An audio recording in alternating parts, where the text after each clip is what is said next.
আচলতে ছাত্ৰ ছাত্ৰীসকলৰ উৎকৰ্ষ সাধনৰ বাবে বৌদ্ধিক আৰু মানসিক সকলো ধৰণৰ উৎকৰ্ষ সাধনৰ বাবে এই ধৰণৰ মেলা অতীব প্ৰয়োজন।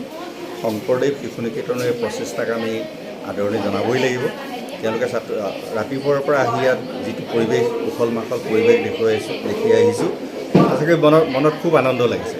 লগতে ছাত্ৰ ছাত্ৰীসকলক বিকাশৰ যিখন স্থল বা স্থলী ইয়াত প্ৰদান কৰিছে তেখেতসকলে বিভিন্ন ধৰণৰ মডেল প্ৰস্তুত কৰি আনিছে, দেখুৱাইছে, প্ৰতিযোগিতাৰ বিভাগলৈ গৈছে এই মডেলবিলাক। তেওঁলোকৰ ভৱিষ্যতটো উন্নতিৰ বাবে এই ধৰণৰ মডেলৰ প্ৰয়োজন আছে আৰু ছাত্ৰ ছাত্ৰীসকলৰ যিটো প্ৰচেষ্টা সেই প্ৰচেষ্টাক আমি আদৰণি জনাইছোঁ। আৰু প্ৰতি বছৰে মই ভাবোঁ সংকুল ভিত্তিত তেনেধৰণে প্ৰতিযোগিতা অনুষ্ঠিত কৰি ছাত্ৰ ছাত্ৰীসকলৰ কম্পিটিটিভ মাইণ্ডটো আৰু যাতে উচ্চ স্তৰলৈ লৈ যাব পাৰে তাৰ বাবে মই ভাবোঁ যে বিদ্যা নিকেতনৰ সমূহ আচাৰ্যৰ প্ৰচেষ্টা হাতত ল'ব আৰু এই ক্ষেত্ৰত পৰিচালনা সমিতিৰো যথেষ্ট কৰিব লগা আছে, কৰণীয় আছে। গতিকে পৰিচালনা সমিতি বিশেষকৈ শৈক্ষিক সমিতিসমূহে বিদ্যালয়ৰ শৈক্ষিক সমিতিসমূহে এই ক্ষেত্ৰত পদক্ষেপ গ্ৰহণ কৰিব বুলি মই আশা কৰিছোঁ। আমি ইয়াত এটা সমস্যা দেখুৱাইছোঁ আৰু তাৰ পৰা কেনেকৈ সমাধান পাব পাৰি সেইটোও দেখুৱাইছোঁ। ইয়াত আমি ট্ৰেইন এখন চলাইছোঁ। ট্ৰেইনখন যেনেকেই আয়াৰ চেঞ্চাৰত আহিব, ব্ৰিজখন অট'মেটিক পিছলৈ গুচি যাব। ইয়াতে আমি সেইটো বনাইছোঁ।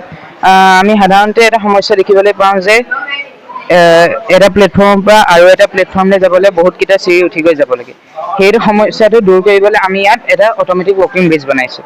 সেই ৱকিং ব্ৰিজত যিবোৰ লোক বৃদ্ধ, যিবোৰ লোক শাৰীৰিকভাৱে অক্ষম, সেইবোৰে মানে সহজতে ইয়াৰ পৰা আন এটা প্লেটফৰ্মলৈ যাব পাৰিব। ইয়াত আমি কৰি দেখুৱাব, এনেকৈ চেঞ্জ কৰিব, ইয়াত পিছলৈ লাগি ট্ৰেইনখন ইফালে গুচি যাব। ইয়াত আমি সেইটো দেখুৱাব খুজিছোঁ।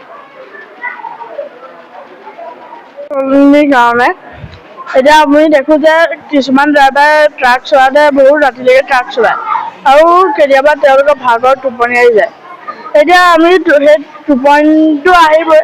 আমি গাড়ীখন চলাই থাকোঁতে টোপনি আহিলেতো আমি ট্ৰাকখনৰ এক্সিডেণ্ট হৈ যাব। সেয়েহে সেইটোৰ ওপৰত মানে এই প্ৰজেক্টটো বনাইছোঁ। এতিয়া ড্ৰাইভাৰজনক যেতিয়াই টোপনি ধৰিব, আমি এই ছিষ্টেমটো হোৱাত গাড়ীখন অট'মেটিক ৰৈ যাব। ৰৈ যোৱাৰ পিছতে যদি আমি সেই ৰৈ যোৱাৰ পিছতে আমাৰ মানে এটা এলাৰ্ম ছিষ্টেম আছে, সেইটো বাজি দিব।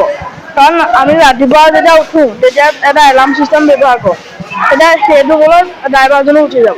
এতিয়া আমি ছেফ, আমাৰ একো প্ৰব্লেম নাই। কিন্তু আমাৰ পিছত যোনবোৰ গাড়ী এৰি দিব, ডাইৰেক্ট আমাৰ গাড়ীখন ৰ'বটো গম নাপাব ৰৈ যোৱাটো। আমি সেইটো কাৰণে এটা ইয়াত লাইট ব্যৱহাৰ কৰিছোঁ। লাইটটোৰ ফলত পিছৰ গাড়ীখনে গম পাব যে আমাৰ গাড়ীখন ৰৈছে, ফলত আমাক অভাৰটেক কৰি গুচি যাব। মই চশমাযোৰ পিন্ধি লৈছোঁ। এতিয়া মই চকুটো বন্ধ কৰিছোঁ। ইয়াত লাইটো জ্বলিছে, বাজাও বাজিছে, ফলত মই সাৰ পাই গৈছোঁ। আকৌ গাড়ীখন চলিলোঁ। আমি আমাৰ শংকৰদেৱ শিশু নিকেতন স্বাগতম জনাইছোঁ। আজি আমাৰ 2025-26 শিক্ষাবৰ্ষৰ অসম শিশু শিক্ষা সমিতিৰ অন্তৰ্গত যোৰহাট বিভাগৰ অধীনস্থ বনগাঁও সংকুলৰ গণিত আৰু বিজ্ঞান মেলা প্ৰতিযোগিতা অনুষ্ঠিত কৰা হৈছে। আমাৰ এই প্ৰতিযোগিতাত বনগাঁও সংকুলৰ অন্তৰ্গত 7খন বিদ্যালয়ৰ প্ৰতিযোগিতাত ভাগ লৈছে ছাত্ৰ ছাত্ৰীয়ে।